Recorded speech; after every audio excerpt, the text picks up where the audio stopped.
안녕하세요. 국가대표 신고충 국신입니다. 제 취미는 교통법규 위반 차량 신고하기이고 그 신고한 영상으로 힐링 콘텐츠를 제작하는 유튜브 크리에이터입니다. 오늘은 신고용 차량 장비를 여러분들에게 소개시켜 드리려고 합니다. 당연히 업체로부터 땡전 한 번 받은 거 없고요. 이 영상의 모든 내용은 제 뇌 속에서 나온 내용이니까 광고에 대한 의심은 잠깐 내려놓으셔도 좋습니다. 여러분들 바디캠이라는 제품을 아시나요? 주로 현장에서 근무하시는 분들이 증거 채증을 목적으로 사용하는 블랙박스라고 보시면 되는데요. 또 이름만 보고 이상한 생각하시는 분들이 계실까봐 말씀드리는데 이상한 게 아니고 몸에 달아가지고 사용을 한다고 해가지고 바디캠이라고 합니다. 자동차의 대시캠, 그러니까 블랙박스처럼 몸에 마운트해 놓은 카메라를 이용해서 증거 수집을 목적으로 사용이 되고 있습니다. 주로 이제 경찰 소방공무원이나 이제 경비원처럼 현장에서 근무하시는 분들이 사비로 구입을 해서 사용하는 경우도 있다고 하더라고요. 사실 일반적인 신고 용도로는 휴대폰으로 촬영하는 게 훨씬 편합니다. 그런데 제가 지난번 힐스테이트 아파트 앞에서 신호 위반 촬영하다가 보복성으로 휴대폰을 뺏겨 보니까 아무래도 주변 눈치를 보게 되더라고요. 왜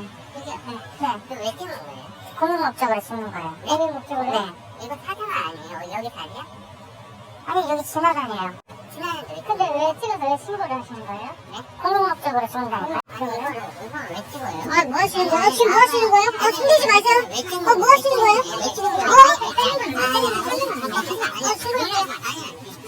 신고할 거예요.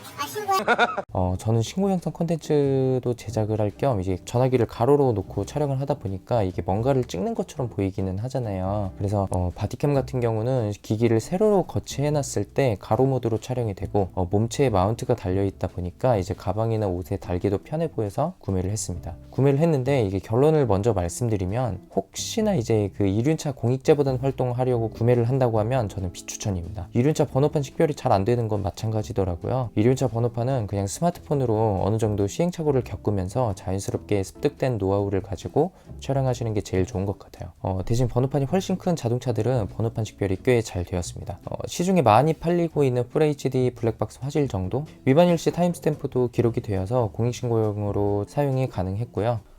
그러나 저는 앞서 말했듯 이제 컨텐츠 제작용으로 사용할 목적이었던 거고, 일반적인 신고 활동을 위해서라면 구매를 한번 신중하게 생각해 보시기 바랍니다. 그래도 이게 중고로 구매를 원하는 분들이 이제 워낙 많아가지고 매물이 많이 없더라고요. 그래서 구매했다가 별로다 싶으면 제가 요즘 빠져있는 게 있는데 그 당근마켓이라고 지역 중고거래 활성화가 아주 잘 되어 있는 그 중고거래 플랫폼입니다. 그래서 이제 당근마켓에다가 판다고 하시면은 굳이 이제 택배로 보낼 필요 없고 그런 번거로움 없이 직거래로 바로바로 팔 수 있으니까 아주 좋습니다. 예. 재질은 이게 플라스틱인데 무광이고 이 질감이 왜 싸구려 플라스틱 쓰면은 되게 말랑말랑한 느낌이고 무게감이 느껴지지가 않잖아요. 근데 이 바디캠 같은 경우는 질감이 꽤 좋습니다. 단단하고 무게감이 있어서 어느 정도 충격에도 버텨줄 것 같은 그런 재질이에요. 달아놨을 때 나 카메라다 하는 모습이 아니라서 자연스럽게 마운트가 가능했고요. 시중의 액션캠들보다도 오히려 더 자연스러운 것 같다는 느낌도 있었습니다. 네, 트랜센드 코리아에서 판매 중인 바디캠은 총 5종 인데 저는 이 중에서 30 모델을 구입했고요. 리뷰가 많지는 않아서 판매 페이지의 스펙을 보고 구입할 수밖에 없었습니다. 60 모델이 사실 가장 비싼데 기재되어 있는 스펙만 봤을 때는 오히려 30 모델이 더 가성비 좋아 보이더라고요. 일단 카메라 분리형보다는 30 모델처럼 일체형이 더 편리할 거라고 생각했고 30 모델만 60프레임 촬영이 가능했거든요. 그리고 60 모델은 적외선 센서가 들어가 있지는 않은데 쓸 일이 없을 것 같기는 하지만 그래도 있는 게 없는 것보단 낫지 않을까요? 네. 그리고 30 모델의 배터리 타임이 더 길기도 했고요. 그래서 스펙표를 보고 저는 30 모델을 구매했습니다. 방수방진 IP67 등급을 지원한다고 하는데 별로 관심 없고요. 이런 거로 고장 나봤자 방수방진으로 인한 고장은 보증 제외이기 때문에 그냥 어지간하면 물건 곱게 쓰시는 게 남는 장사입니다. 촬영 모드는 상시 녹화와 버퍼 모드가 있습니다. 상시 녹화는 말 그대로 상시 녹화이고 버퍼 모드는 내장된 그 DDR3램을 이용해서 녹화 버튼을 눌렀을 때 버튼 누르기 이전 120초 영상까지 기록을 해주는 모드입니다. 어떤 사건이 일어나면 그때 녹화 버튼을 눌러주시면 그 이전 120초까지 같이 녹화가 된다는 기능입니다. 스펙상 배터리 사용시간은 최대 12시간으로 기재되어 있습니다. 30프레임으로 촬영했을 때 최대 12시간인 것 같고 저는 60프레임으로 촬영을 했을 때 1시간에 15% 정도가 소모되더라고요. 정확한 테스트를 해보지는 않아서 참고만 해주시기 바랍니다. 영상 테스트도 진행을 해보았습니다. 제가 가지고 있는 소니 액션캠 X3000R이라는 제품인데 4K까지 촬영이 가능하지만 바디캠과 그 해상도를 동일하게 설정해서 두 제품 모두 FHD 60프레임으로 테스트를 진행했습니다. 저희 집에 그 행정보급관 한 명이 있는데요. 하는 짓이 행정보급관 같다. 소니 X3000R 슈팅 그립에다가 케이블 타이로 묶어가지고 앵글을 동일하게 맞춘 다음에 들고 다니면서 띄워보기도 하고 이제 걸어보라고 이제 주문을 했는데요. 일부러 흔들림 없게 하려고 의식한 것도 아니고 그냥 자연스럽게 들고 걷고 뛰라고 했습니다.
테스트하면서 이게 너무 놀랐던 게 아이폰 12 프로 영상이 너무 잘 나오는 거예요. 이 정도면 진짜 카메라 구입할 필요 없이 요즘 이제 개인 유튜브 정도는 충분하겠다 생각이 들더라고요. 본의 아니게 이제 이번 아이폰 카메라 성능에 놀라게 되었고요. 바디캠 같은 경우는 이제 보시다시피 굳이 신고용으로 이게 구입할 필요가 있겠나 하는 생각이 드는 테스트였습니다. 그래도 여기서 테스트하면 조금 아쉬워서 아무런 마운트도 없이 손에 들고 찍어보기도 했습니다. 여기는 저희 동네에 있는 불광천이라는 곳인데요. 코로나 전국민 조사를 받기 위해서 가면서 촬영을 해보았습니다. 이게 보면은 보라색이 강하게 표현되게 세팅이 되어 있는데 이게 왜 이렇게 했는지는 모르겠지만 일상적인 그냥 비디오 녹화용으로는 적합해 보이지 않았습니다. 6축 손떨방을 지원한다고 되어 있었는데 손떨방 성능은 그냥 없다고 보시면 되고요. 계단 내려갈 때 올라갈 때 징검다리 건널 때 보면은 정말 제가 봐도 멀미가 날 정도입니다. 제 영상 댓글들 보면 야 국신 너는 뭐 운전하면서 법 다 지키냐, 뭐 불법 주정차만 해도 위법인 거다 이런 소리 하시는 분들이 계시는데 보시다시피 코로나 검사 받으러 갈 때도 주변 공영 주차장에다가 주차하고 걸어갔습니다. 이건 뭐 자랑도 아니고 인증도 아니고 그냥 일상이에요. 그냥 일상 말씀드린 거고, 아무래도 이제 제 영상 보시는 분들은 번호판 식별이 잘 되는지가 가장 궁금하실 텐데 제 차 앞유리에다가 마운트를 달아가지고 70마이 프로와 이제 비교를 해보았습니다. 이거 보시면은 앵글 중앙에는 초점이 잘 잡혀서 번호 식별이 잘 되는 편인데 가장자리로 갈수록 이게 번호 식별이 잘 안 되는 모습을 볼 수가 있습니다. 아무래도 이게 블랙박스로 사용하기에는 70마이가 이제 가격으로나 성능으로나 월등한 것 같습니다. 70마이 프로가 이 정도인데 4K 촬영이 되는 A800은 대체 얼마나 잘 보일지 너무 궁금합니다. 70마이 프로가 이제 5만원대인데 다시 한번 놀랄 수 있는 기회였고요. 정말 이건 안 쓰면 손해이고 쓰면 쓸수록 적어도 남은 인생에서 블랙박스는 이제 70마이 제품 정도면 충분하지 않나 이런 생각이 듭니다. 국내에서 이제 필적할 만한 제품이 나오지 않는다면요. 70마이 프로를 한번 경험해보고 나면 우리나라 블랙박스 회사들의 이제 껴있는 거품을 체감하실 수 있습니다. 뭐 테스트 영상은 이 정도로 하면 된 것 같은데요. 아쉬운 점이라고 하기에도 이제 뭐 한 게 제가 지금까지 너무 단점만 너무 말한 것 같아서 굳이 말하자면 찍은 영상을 이제 폰으로 전송하는 방법이 무선밖에 없는데 이게 정말 너무너무 느리고요. 유선 전송도 요즘에 SSD 전송 속도 초당 1기가씩 나오는 거 보면은 정말 납득이 안 되더라고요. 그래서 차라리 SD카드 지원을 했으면 훨씬 좋았을 것 같다는 생각이 들었습니다. 요즘 그 UHS-2 규격 전송 속도가 엄청 빠르거든요. 거거든요. 아마도 이제 방수 때문에 메모리 일체형으로 만들어진 것 같고 3.5 파이포트를 사용한 것 같은데 방수 기능 1도 관심이 없어서 조금 아쉽긴 합니다. 그리고 내장 용량이 64기가밖에 안 되어서 용량 증설이 불가하기도 하고요. 그래서 사라는 거냐 말라는 거냐 하고 여쭤보신다면 저는 목적에 따라서 구매를 할지 결정을 하라는 말씀을 드리고 싶습니다. 제가 사용하면서 느낀 점은 이게 공익신고용으로는 휴대폰이 훨씬 낫다고 생각이 들었고, 컨텐츠용으로, 그러니까 이거를 일반적인 브이로그나 액션캠 용도로 구매하시는 것도 별로일 것 같습니다. 다만 현장 근무하시는 보안업체 직원이나 이제 택배 기사님들, 아니면 이제 경찰 소방공무원 분들에게는 정말 유용할 것 같다는 생각이 들기도 했고요. 아무래도 이 제품 같은 경우는 당근마켓에다가 또 이제 판매하지 않을까 이런 생각이 듭니다. 네, 오늘 영상은 여기까지입니다. 궁금한 점이 있다면 댓글 남겨주시고요. 도움이 되었다면 구독과 좋아요 눌러서 절 응원해 주시기 바랍니다. 가뜩이나 이게 영상 업로드가 굉장히 불규칙한 편인데 최근에 회사 일이 굉장히 바빠져서 한 달에 영상 2개 올리기도 빠듯하네요. 그럼에도 불구하고 제 영상 올라올 때마다 시청해 주시고 이제 뭐 댓글 달아주시고 이런 분들 정말 제가 감사하다는 말씀 이제 전해드리고요. 2021년에는 더욱 열심히 활동해서 우리나라 교통문화가 개선되는데 힘쓰도록 하겠습니다. 다음 영상에서 만나요. 제발.